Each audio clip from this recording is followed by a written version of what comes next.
everyone, here I am with Pastoralist in the modern world. Pastoralist in the modern world के बारे में अगर हम पढ़ें क्लास 9 एक छोटा सा की पॉइंट वाला सेशन जो है मैं आपके लिए लेकर आई हूँ.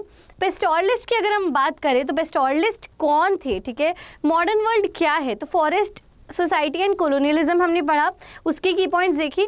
अब pastoralist in the modern world हम देखेंगे. उसके बाद हमें क्या समझ में आएगा बेटा, उसके बाद हमें ये समझ में आएगा कि चैप्टर में क्या क्या है.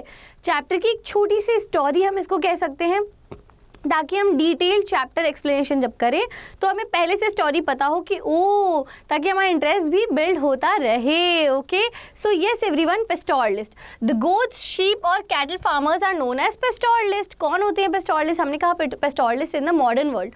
कौन है पेस्टोरलिस्ट, ठीक है. तो अगर आपसे क्वेश्चन कभी भी पूछा जाता है हु वर पेस्टोरलिस्ट, ओके, कौन थे पेस्टोरलिस्ट, तो आप क्या जवाब दोगे बेटा?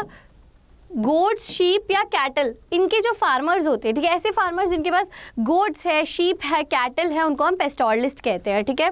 पेस्टोरल नॉमेड्स के बारे में पढ़ने वाले इस चैप्टर के अंदर हम. Okay, we will be discussing about pastoral nomads, okay, है ना. पेस्टोरल नॉमेड्स और उनके मूवमेंट्स के बारे में पढ़ने वाले हैं. देखो, अब ये बेसिकली नॉमेड्स का मतलब क्या होता है? पेस्टोरल मतलब वो फार्मर्स. यहाँ पे नॉमेड्स का मतलब क्या है? नॉमेड्स का मतलब है वो लोग जो एक जगह से दूसरी जगह मूव कर सकते हैं, ठीक है. People not having permanent place to live, ठीक है, वो लोग जो एक परमानेंट प्लेस पे नहीं रहते थे, है ना, जो मूव करते रहते हैं अपनी अपनी जानवरों के साथ, अपनी एनिमल्स के साथ, अपनी हर चीज़ के साथ वो मूव करते रहते थे, उनको हम क्या कहते हैं? नॉमेड्स कहते हैं, ठीक है. माउंटेन्स में अगर हम देखें तो माउंटेन्स में किस तरह से पेस्टोरल नॉमेड्स जो होते थे अपने सारी कैटल के साथ, अपने शीप के साथ, सबके साथ कैसे जाते थे, क्या करते थे, उनका मूवमेंट क्या होता था, कौन थे वो लोग, ठीक है. अगर हम यहाँ पे देखें तो गुज्जर बकरवाल्स, ठीक है, जम्मू एंड कश्मीर के गुज्जर और बकरवाल्स जो थे बेटा, वो पेस्टोरल नॉमेड्स थे, जो कि हम कह सकते हैं ग्रुप्स में, ठीक है, जिसको हम कहते हैं काफिला. उनके ग्रुप को हम क्या कहते हैं? काफिला. तो जम्मू एंड कश्मीर के गुज्जर और बकरवाल अपने काफिलाज में मूव करते थे, ठीक है, अपने जानवरों के साथ में. उनके मूवमेंट्स जो होते थे वो किस पे डिपेंड करते थे कि भाई कितनी ठंड हो रही है, कितनी बर्फ़ पड़ रही है, उस पर उनके मूवमेंट्स बेटा डिपेंड करते थे, ठीक है. This is also very important. उनके मूवमेंट्स, यानी अगर ठंड पड़ती थी तो वो एक जगह से दूसरी जगह पहुंच जाते थे, किसी रीज़न से ही तो मूव करते होंगे ना.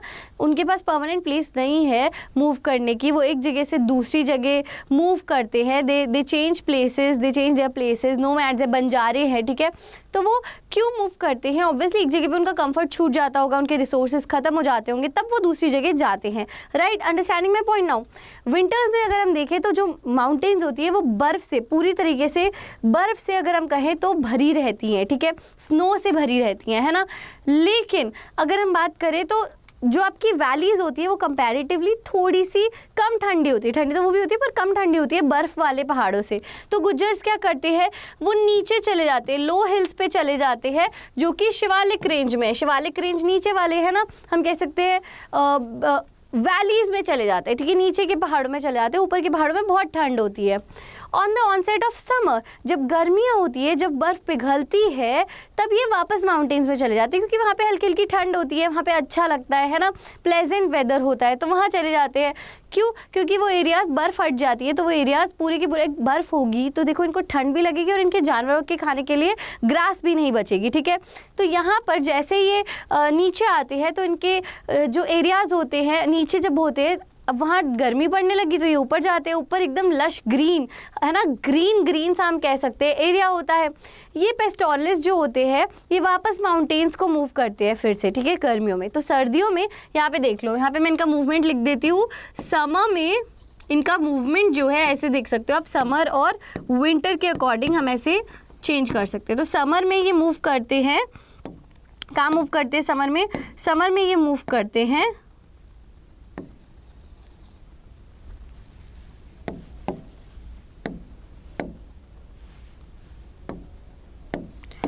Valley to mountain, lower part to hill part, ठीक है. विंटर्स में ये माउंटेन से, वहाँ ठंड होती है तो ये माउंटेन से, स्नो कवर्ड माउंटेन से वैलीज की तरफ मूव करते हैं। Okay, understood. अब हिमाचल प्रदेश के गड्डी शेफर्ड्स, जम्मू एंड कश्मीर के कौन थे? गुज्जर बकरवाल्स, ठीक है। हिमाचल प्रदेश के गड्डी शेफर्ड्स के बारे में बात कर लेते हैं, ठीक है। ये जो लोग थे बेटा, ये कहाँ मूव करते थे? Let's understand about these two. गड्डी शेफर्ड जो थे बेटा, वो अपनी विंटर, ये भी अपनी विंटर जो है, आप देखो ना हिमाचल प्रदेश में भी ऐसा, ये पहाड़ है, वैली है, तो ये भी अपने ठंड में लो शिवालिक हिल्स में रहते हैं, ठीक है। और हम कह सकते हैं समर्स में ये रहते हैं लाहौल एंड स्पीति के जो माउंटेन्स है वहाँ पर, ठीक है। गुज्जर कैटल हर्डर्स जो है बेटा, कुमाऊं और गढ़वाल के, यानी उत्तरांचल के, उत्तराखंड के, वो लोग अपनी जो है हम कह सकते हैं समर्स बग्याल में बिताते हैं और विंटर्स जो है भाबर रीजन में बिताते हैं, ठीक है। भाबर हमने पढ़ा ना, भाबर रीजन में अपनी विंटर्स बिताते हैं, ठीक है। भोटियास और शेरपास जो है किन्नौरी रीजन के, मतलब हम कह सकते हैं भोटियास, शेरपास और किन्नौरी जो है, किन्नौर के, है ना, वो लोग कहाँ पे जाते हैं? वो भी यही मूवमेंट फॉलो करते हैं, ठीक है। ये क्या करते हैं? ये एक साइक्लिक मूवमेंट फॉलो करते हैं, जिसकी वजह से ना सीजनल चेंजेस को ये मैनेज कर पाते हैं। सीजन के चेंजेस की वजह से ये साइकिल चलती है ना बेटा, तो ऐसा ही सिस्टम ये फॉलो करते हैं, ठीक है। अब अगर हम बात करें प्लेट्यूज में, प्लेन्स में, डेजर्ट्स में, तो अलग अलग लोग हैं। जैसे हम कह सकते हैं ढांगर्स है महाराष्ट्र के, ढांगर्स जो होते हैं वो सेंट्रल प्लेट्यू में रहते हैं, ठीक है। मानसून बारिश आती है तब सेंट्रल प्लेट्यू में रहते हैं। ये सेमी एरिड रीजन है, मतलब हल्का हल्का यहाँ पे, मतलब बहुत ज़्यादा बारिश भी नहीं आती, बहुत कम बारिश भी नहीं आती है, ठीक है। अक्टूबर में वो क्या करते हैं? कोंकण रीजन की तरफ मूव करने लग जाती है अक्टूबर के दौरान, ठीक है। यहाँ पे ये क्या कहते हैं, यहाँ पे ये क्या करते हैं? अपनी कैटल को मतलब बेसिकली इनकी जो कैटल होती है वो मेन्योर प्रोवाइड करती है खेतों को, ठीक है ना। मेन्योर, कैटल का जो वेस्ट होता है वो मेन्योर की तरह काम आता है, तो वो मेन्योर जो है उसकी तरह ये यूज़, हम कह सकते हैं खेतों को यूज़ करते हैं, ठीक है। मतलब खेतों में इनकी मेन्योर यूज़ होती है और इसीलिए जो पेजेंट्स होते हैं, फार्मर्स होते हैं, वो इनको वेलकम करते हैं, ठीक है। As soon as the monsoon sets in, they retreat back the semi arid land of Maharashtra. जैसे ही मानसून खत्म हो जाता है वैसे ही ये वापस सेमी एरिड लैंड में आ जाते हैं महाराष्ट्र की, ठीक है ना। फिर देखो हम गोल्लास एंड कुरुमास के बारे में भी पढ़ने वाले हैं। गोल्लास, कुरुमास, कुरुबास जो कर्नाटक और आंध्र प्रदेश के, उनके बारे में पढ़ने वाले हैं कि कैटल को हर्ट करते हैं।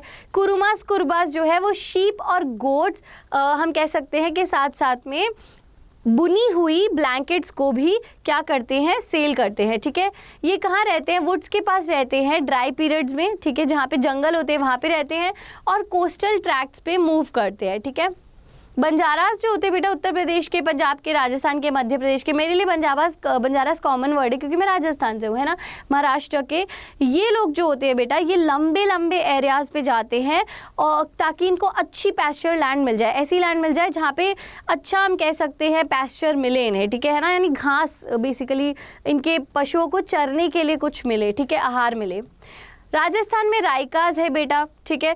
रायकास की अगर हम बात करें तो ये रेनफॉल वाले हम कह सकते हैं रीजन में, देखो इस रीजन में रेनफॉल नहीं होती है, तो ये रेनफॉल वाला रीजन ढूंढने की ऑब्वियसली कोशिश करेंगे। रेनफॉल नहीं होती है यहाँ पे, रेनफॉल काफ़ी कम होती है बेटा, ठीक है ना, काफ़ी कम होती है, अनसर्टेन होती है, कुछ फिक्स नहीं होता रेनफॉल को लेके।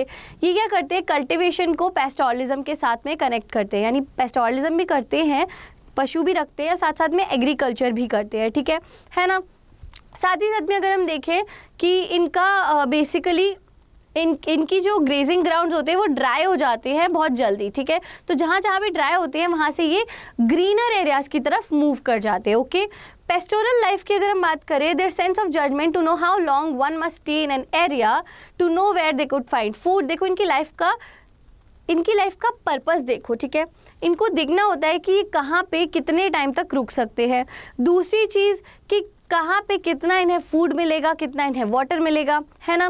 कैलकुलेट कर सकते हैं, असेस कर सकते हैं इनके मूवमेंट का जो टाइमिंग होता है उसको, ठीक है। इनकी जो एबिलिटी है ना, to set up relationship with farmers, जो हमने देखा फार्मर्स के साथ में जो रिलेशनशिप ये सेटअप कर लेते हैं, उसको भी, ये भी एक कला है ना बेटा, ये भी एक एबिलिटी है, ठीक है, ताकि ये उन हार्वेस्टेड फील्ड पे ग्रेस कर सके, ठीक है ना, अपनी मैन्योर पहुंचा सके और ग्रेस कर सके। लेकिन हम क्या देखते हैं कि यहाँ पे कुछ चेंजेस आ जाते हैं बेटा, ठीक है। ये चेंजेस क्या हैं, ये चेंजेस कौन से हैं? ये चेंजेस है कॉलोनियल रूल के और पेस्टोरल लाइफ के, ओके। ये चेंजेस कैसे इन पेस्टोरल की लाइफ को अफेक्ट करते हैं? अफ्रीका में पेस्टोरलिज्म का क्या सिनेरियो है? अफ्रीका तक जा रहे हैं हम, ओ नाइस। सारे के सारे इक्वली अफेक्टेड नहीं थे, मतलब हम अफ्रीका तक की बात करने वाले हैं। यानी ये चैप्टर रहने वाला है बहुत ही ज़्यादा इंटरेस्टिंग। तो इसके की पॉइंट्स जो है वो हमने समझे। हमने इस चैप्टर में पर्टिकुलरली इस छोटे से वीडियो में हमने ये समझा कि हम कह सकते हैं कि क्या क्या इस चैप्टर के अंदर पढ़ना है और किस फील्ड की तरफ हमें सोचना है। पेस्टोरलिस्ट के बारे में हम सोचेंगे। और भी आपको जो भी लगता है कि आपको कुछ डाउट्स है, सजेशंस हैं आपके, तो वो आप कमेंट बॉक्स में डाल सकते हैं, ओके। लाइक, शेयर और सब्सक्राइब करें। Bye bye everyone, take care, will see you.